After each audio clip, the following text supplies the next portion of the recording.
Spencer Gordon was born in 1887, and according to local folklore, he later acquired the surname Gordon. He was also commonly known by the nickname Corporal, the genesis of which is not really known. Spencer was an upper-middle-class black landowner and entrepreneur with an imposing stature. He was approximately 6 feet 4 inches tall, sturdily built, with a big belly. Nothing much is known about the circumstances of his birth or the details of his life as a child or young adult. What is known is that sometime in his early life he traveled to Trinidad, Aruba, Venezuela, and Panama.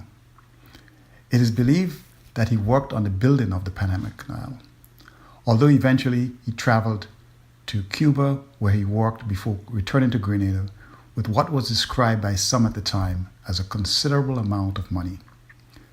No details exist about what he did in Cuba or how long he lived there.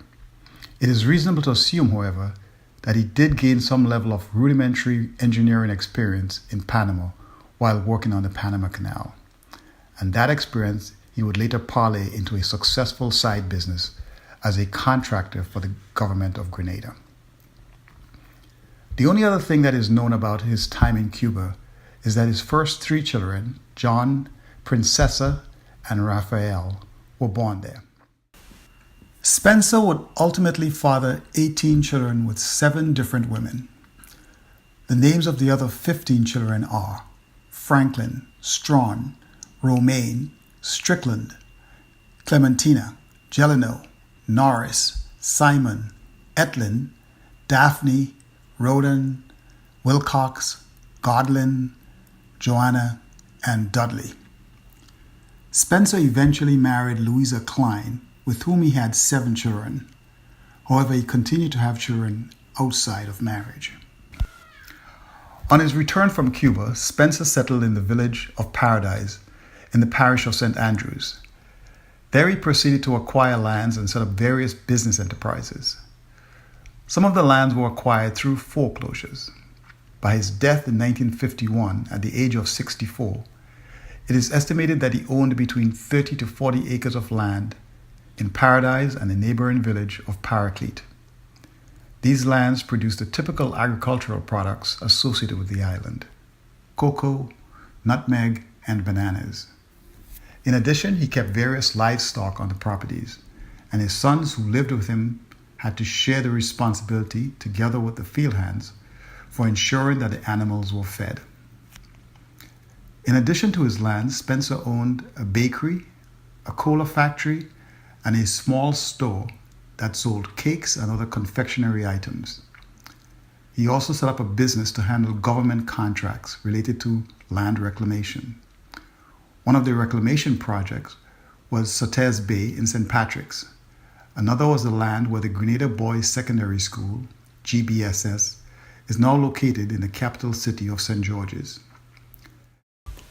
Additionally, Spencer built a social hall named Gordon's Hall sometime in the 1940s. Even today, despite its unkempt appearance, the hall continues to be used as a social club, dance hall, and school, making it the island's longest-running social center. The building was later renamed the Apex Social Club and was part of a complex of buildings that included a 2-story structure that housed a dry goods store on the first floor and a bar and billiards room on the upper level. Through the 1950s and 60s, the Apex Club hosted some of the biggest calypso parties on the island.